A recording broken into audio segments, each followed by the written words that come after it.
2부의 문을 열겠습니다. 네, 오늘 2부에는요. 정경호의 소통 리더십 시간이 준비가 되어 있는데요. 언제나 막연한 이야기가 아니라 정말 날카로운 이야기만 해주시는 분이에요. 네, 맞습니다. 네. 자, 취업의 2부 정경호의 소통 리더십 지금 출발합니다.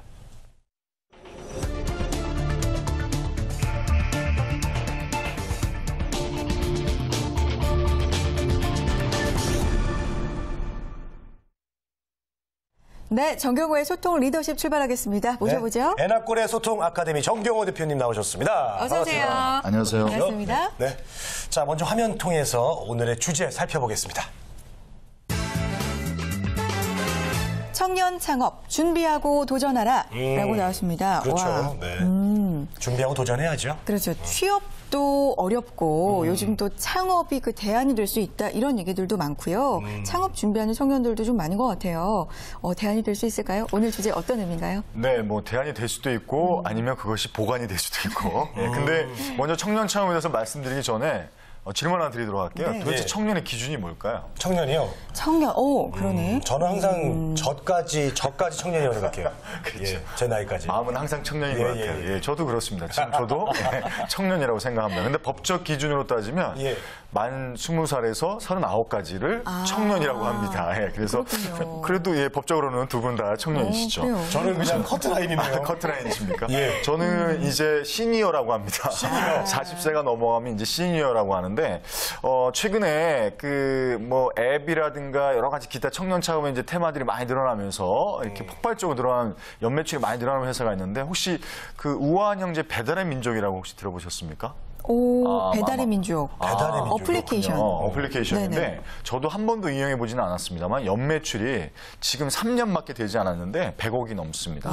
20대 뭐 중후반에 몇 명이 모여서 만들었는데 이게 이제 배달 서비스죠. 이런 부분들과 겸해서 오늘 좀 말씀드리려고 하는 게 창업에 대한 지원금, 창업에 대한 프로세스, 기본적으로 여러 가지 좋은 얘기들 많지만 기본적으로 우리가 또 정리해야 될 문제점과 반드시 점검해야 될 그런 부분들을 겸해서 좀 말씀드릴까 합니다. 네, 그래요. 요즘은 청년 창업에 대해서도 여러 가지 지원금도 많이 좀 확대가 되고 있는 추세라고 하고요. 외국처럼 엔젤 투자 시스템이라고 하죠. 자리를 잡아가고 있다고 하는데 우리나라 청년 창업 분위기는 어때요, 요즘? 일단은 뭐 아시겠지만 이제 박근혜 정부가 들어서면서 여러 가지 창조 경제를 또 이제 슬로건을 내세우면서 예. 청년 인재 성공적인 창업 촉진 방안이라는 것이 얼마 전에 이제 위원회에서 확정이 됐습니다. 이 내용은 세부적으로 좀 들어가면 어떤 창업을 하기 전에 기본적으로 사회적인 경험이 없잖아요. 지식도 없고 노하우도 없고 인맥도 없기 때문에 창업한 기업에서 1, 2년간 근무를 하면서 그런 창업 환경을 기본적으로 먼저 성경험할 수 있는 그런 기회들을 제공하겠다는 겁니다. 그러니까 일종의 약간의 인턴 개념 뭐 이런 식으로 창업 예정자들을 창업 준비자들을 좀 더 이렇게 서포트하겠다. 이런 이제 방안을 좀 내놨습니다. 네, 그래요. 자, 미리 인턴을 경험하는 것처럼 창업도 뭐 아무 준비 없이 그냥 무조건 하는 게 아니라 네. 이런 시스템을 미리 좀 체험해 볼 수 있다는 겁니다. 예, 그렇죠. 준비 없이 도전하면은 망합니다. 네, 그렇죠. 네. 아무래도 대부분의 경우가 뭐 인식을 하시겠지만 청년 창업 같은 경우에는 100명 중에 한 3명? 2명 정도 이렇게 성공할 확률이 있다고 보면 근무에 대한 부분을 통해서 사전적으로 창업 환경이 이렇구나. 인맥 관리, 매출에 관련된 부분에서 거래처 관리를 어떻게 할 것이며 기술만 가지고는 결단코 사업에 성공할 수 없다는, 창업에 성공할 수 없다는. 그리고 그 근무를 하면서 창업기업에서 근무를 하면서 창업계획이라는 근무 실적들을 이제 평가를 한 다음에 창업 지원금을 최대 1억 원까지 그리고 1인당 1,000만 원의 격려금을 또 지원한다고 해서 이런 창업 공간까지 지원할 수 있는 패키지 형태로 구체적으로 어떤 창업 계획의 이제 방안들을 이제 요즘 어떤 이제 좋은 방안으로 이렇게 내놓고 있습니다. 네. 자, 우리가 쉽게 아는 창업을 해서 성공한 케이스, 페이스북의 마크 주커버그 뭐 이렇게 딱 쉽게 떠오르는데 우리나라에도 이런 성공하는 벤처 창업 이 청년이 나오면 좀 좋겠다는 생각을 하는데 그럼요. 어떨까요? IT를 통해서 많이 검증된 것처럼 벤처 1세대라고 할 수 있는 다음 커뮤니케이션이라든가 예, 그렇죠. 김희 씨랑 결혼했죠. 뭐 대박이 났습니다. 네. 그분. 예, 그렇죠. 그리고 이제 뭐 네이버라고 할 수도 있고 뭐 기타 요즘에는 이제 어플리케이션 쪽으로. 근데 전 직접적으로 말씀 좀 드리면 한국의 마크 저커버가 나오려면 스티브 잡스가 나오려면 기본적으로 창업할 수 있는 기본적인 지원에 대한 부분에서 좀 더 구체적이고 현실적으로 좀 디테일이 돼야 되는데 그 부분에 좀 아쉬운 아쉬움이 있습니다. 네. 기본적인 핵심만 좀 말씀을 좀 드리면 네네.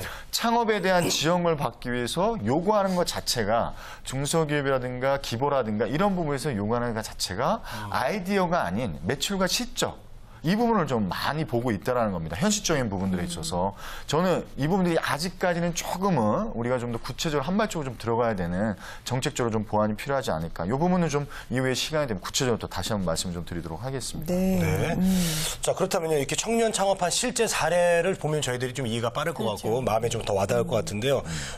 이 창업을 준비한 우리 학생들이 뭐를 좀 조심해야 할지 이런 부분 좀 저희들이 체크해보는 시간을 먼저 아주 좋은 사례를 하나 말씀드리도록 하겠습니다. 3명의 친구가 27살 졸업하기 6개월 전에 창업을 했습니다. 네. 근데 1년 만에 좋은 아이템에도 불구하고 손을 다 놔버릴 수밖에 없습니다. 이유는 그렇습니다. 자금난이었습니다.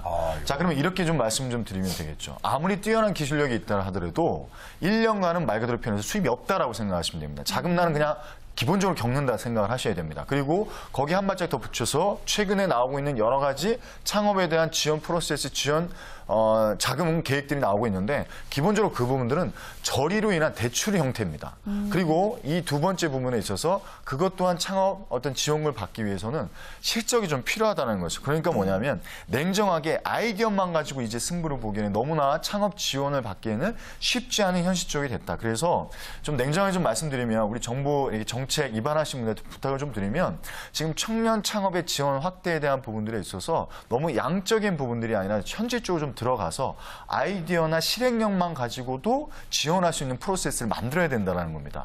너무나 많은 그 지원 방안들이 매출 실적이라든가 기존에 어떻게 실행해 왔는지에 대한 부분들에서 구체적인 근거를 내놓으라는데 사실 1년, 2년 동안 R&D라고 하죠.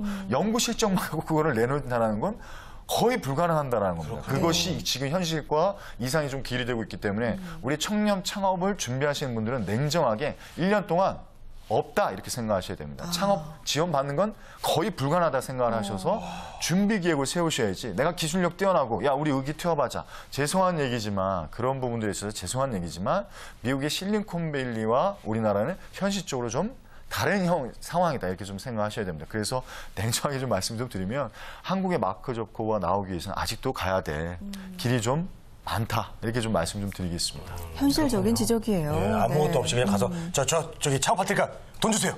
안 된다는 거죠. 예, 그렇습니다. 뭔가 실적이 좀 있어야 되니까. 그래요? 근데 이런 것들이 이제 시작 단계라서 좀 그런 건가요? 네, 그렇습니다. 뭐 아무래도 여러 가지 이제 부조리가 있었죠. 뭐냐면 여러 가지 이제 창업에 대한 부분에서 이제 취업에 대한 부분들이 여러 가지 열악해지면서 창업에 대한 부분들을 좀 지원해주고 이런 부분들이 있었는데 여기에 창업을 취업의 스펙으로 생각하는 이런 부분들도 좀 있었고 창업 지원금을 저리로 대출받아서 자기가 개인적으로 유용한 이런 어떤 문제점들로 인해서 이상하게 지금 변질이 좀 됐습니다. 그래서 현재 창업 지원을 하고 있는 창업 자금 사업을 하고 있는 곳이 이제 세 군데가 있죠. 신용보증기금이 있고요. 기술보증기금이 있고 중소기업진흥공단이 있습니다. 물론 이런 세 공간 외에도 학교라든가 기타 여러 가지 지역 내에서도 많이 일어나고 있는데 대표적으로 세 군데가 있는데 데스밸리라고 합니다. 이제 전문용어로 데스밸리라고 하는데 죽음의 언덕이라고 하죠.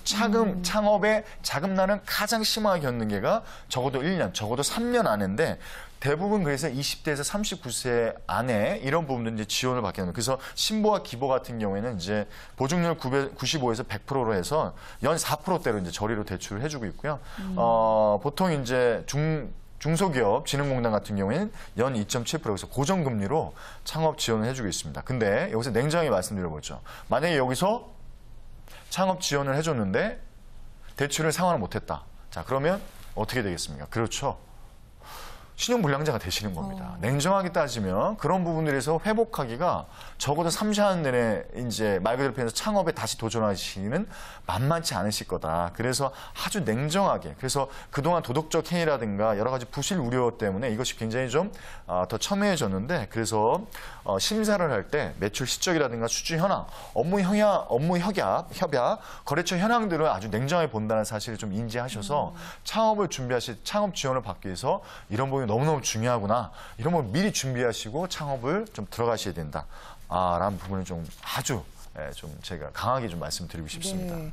현실적으로 뭐 평균 한 1년 동안은 자금 지원은 거의 불가능하다. 이렇게 봐야 되겠고 아무래도 내가 지금 현실성 있는 가능성 있는 창업을 준비 중이다 이런 증거가 되려면 어떤 기업하고 난 계약을 했다 이런 게 필요하니까 그것도 참 힘들 것 같습니다. 그렇죠. 네. 일반 경력자들도 사실 직장을 10년, 15년 하고도 우리 뭐 박정훈 씨께서 더 잘하시겠네요. 창업하셨던 당사자니까. 자금난 겪었을 겁니다.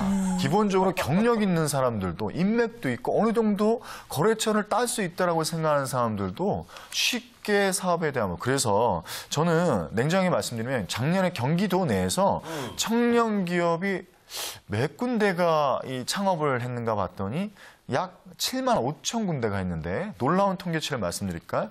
여기서 엔젤 투자라고 하죠. 그 부분을 지원받은 데가 약 1.4%에 불과했습니다. 그러니까 엔젤 투자가 조건이 없이 투자를 그렇죠. 받는 거죠. 그러니까 그것만 따지고 또 봤을 때도 굉장히 어려운데 실제로 그 부분을 더 뛰어넘는 엔젤 투자는 소위 말해서 이제 아이디어만 가지고도 지원하는데 그러니까 사실은 거의 아이디어로 지원받는다는 건 하늘의 별 따기다. 이렇게 본다라고 하면 글쎄요. 이 시청을 하고 계시는 이 정부 관계자분들이나 창업 지원을 해주시는 중기라든가 중진공이라든가 우리 기부에 계신 분들은 천편일률적인 조건을 요구하기보다는 이 전문기관을 좀 활용해서라도 아이디어와 이 기술력만 가지고도 평가해서 지원할 수 있는 부분에 어떤 제도가 분명히 좀 필요하지 않을까 이렇게 좀 말씀 좀 드리겠습니다. 네. 자, 그렇다면요. 그 지적재산 아까 말씀하신 거에 대한 평가를 해서 이렇게 될 것 같다고 하셨는데 그럼 얼마를 주자? 뭐 이런 기준이 좀 있으면 좋지 않을까요? 아무래도 그렇죠. 그래서 실리콘밸리 타 외국에 있는 나라를 뭐 굳이 인용할 필요는 없겠지만 아무래도 그런 어떤 벤처라든가 이런 부분에서 어떻게 보면 가장 시발적으로 성공적으로 정착을 했던 부분들을 인용을 한다면 일단은 창업에 대한 기본적인 전제 조건은 탄탄한 자금줄이었다라는 겁니다. 근데 놀랍게도 점점 탄탄한 자금줄보다 더 요구되는 부분들이 거래처를 확보할 수 있는 어떤 인맥이라든가 혹은 이제 영업력이라든가 이런 부분이 점점 자신만의 어떤 영업 노하우가 점점 중요해지고 있는데 그것이 실리콘밸리의 현 상황이라고 한다면 우리나라 같은 경우에 현재는 이런 저금리로 대출 형태로 인해서 자칫 잘못하면 그 부분들을 제대로 사업이 진행이 안 된다 그러면 뭐 3, 4년 내내는 뭐 도전할 수 없는 그런 아주 청년 차움의 어떤 자칫하면 이제 수렁에 빠질 수 있는 무덤에 빠질 수 있는 그래서 저는 좀 도전하시는 건 좋은데 좀 현명한 판단과 좀 자신만의 노하우를 가지기 위해서 아까 촉진 방안으로 나왔던 그러니까 창업을 한 기업에 적어도 1년에서 2년 정도 창업 환경을 먼저 경험을 좀 해보셨 좋겠다라는 겁니다. 인턴처럼요. 그렇죠. 네. 인턴 체험을 하지. 그러면 그것을 통해서 자신의 실적을 쌓을 수가 뭐죠? 사업 계획서를 쓰시더라도 마찬가지고 인프라와 인맥을 구축할 수가 있고요. 자신에 대한 기술을 다시 한번 검증할 수 있는 놀라운 기회가 될 수 있습니다. 그래서 그 부분들은 무조건적인 감성적인 접근만 하시기보다는 이성적으로 분석적으로 창업의 예비자로서 조금은 판단에 대한 근거들을 좀 만들어 주셨으면 좋겠습니다. 네. 취업이 안 되니까 창업해볼까 사실 이런 분들도 있긴 있거든요. 근데 조금 더 무거운 책임의식이 좀 필요하겠죠. 네, 그럼요. 뭐 저도 인정합니다. 네. 이 창업에 대한 부분들이 쉽지 않기 때문에 예를 들어서 아까 말씀드린 100군데에서 2-3군데 그리고 자칫 잘못되면 말 그대로 신용불량자로 빠지기 때문에 취업을 또 잘하기 위해서 이런 CEO 경험도 있으면 좋겠다. 이렇게 인용하는 경우도 많습니다. 그래서 예전에 싸이월드 아시죠? 네. 싸이월드의 그 개발자였던 이제 형영준 대표가 이제 그런 얘기를 했었는데 연대보증 문제가 심각해지고 있고 그런 대출 문제로 인해서 최소 2-3년 동안 창업할 수 없는 부분들이 지금 현재 우리나라 청년 창업의 가장 큰 문제가 되고 있다. 청년의 창업 성공률은 한 자릿수에 불과한데 현재 학부생들과 대학원생을 굳이 나눈다 그런다면 학부생들은 거의 지원을 못 받고 있다 이렇게 아주 냉정하게 이렇게 따지고 그나마 대학원생이라든가 이런 부분들은 그렇죠 뭐 교수님이라든가 여러 가지 인프라가 조금 나으니까 그래서 우리가 진짜 창업 국가로 가기 위해서는 정말 마이크로소프트와 같은 어떤 뭐 아시겠잖아요 빌 게이츠, 스티브 잡스 공통점이 뭡니까? 대학 중퇴자입니다. 근데 과연 대학 중퇴자가 아이디어와 실행력만 가지고 만약 창업 지원을 받겠다. 그것도 1년 동안 아무런 실적이 없다라고 한다면 제가 봤을 때 우리나라에서는 사실은 아직까지 현실적으로 좀 힘든 부분이 있습니다. 그래서 그 부분들을 좀 냉정하게 사업 계획서부터 다시 점검하시고 여러 가지 인프라부터 점검하셔서 탄탄하게 좀 준비를 하셨으면 좋겠습니다. 네. 네. 자, 오늘 사실 정경호 대표님께서 청년 창업에 대해서 준비해 오신 내용이 상당히 많죠. 많습니다. 네, 정말 하고 싶은 말씀이 많은데 다음 시간에 좀 더 이어서 들어갔으면 좋겠고요. 오늘 현실적인 부분에 대해서 정말 날카롭게 짚어주셨어요. 오늘 내용 정리 부탁드릴게요. 네, 뭐 드리고 싶은 말씀은 워낙 많은데 또 차후에 다시 한번 그 부분들 말씀 좀 드리도록 하고 간단하게 말씀드리겠습니다. 창업에 있어서는 적어도 2, 3년 동안 밑바닥 정신, 그러니까 헝그리 정신이 좀 필요할 것 같아요. 왜일까요? 기술만 있어서는 안 됩니다. 지금은 인맥도 좀 필요하고요. 자신만의 인프라를 구축할 수 있는 튼튼한 여러 가지 자금줄이라든가 혹은 뭐 인맥이라는 게 필요합니다. 그래서 중요한 건 아이템이 아니라 태도다 이런 생각을 좀 하셔서 헝그리 정신으로 무장이 됐을 때 시작하실 수 있는 그런 부분을 간곡히 좀 부탁 말씀드리겠습니다. 네. 알겠습니다. 자, 오늘 정경호의 소통 리더십 에나콜의 소통 아카데미 정경호 대표님과 함께했습니다. 고맙습니다. 고맙습니다. 네. 우리나라가 그 7, 80년대는 권투 강국이었어요. 그때는 헝그리 정신이 있었기 때문에 지금은 그런 게 많이 사라진 것 같습니다. 필요해요. 예, 맞습니다. 네. 자, 취업엔 오늘 순서 여기서 마치겠습니다. 네, 대한민국에 일하고 싶은 모두가 힘차게 일할 수 있는 그날까지 저희 취업인이 함께 해드릴게요. 취업엔 우리가 있다.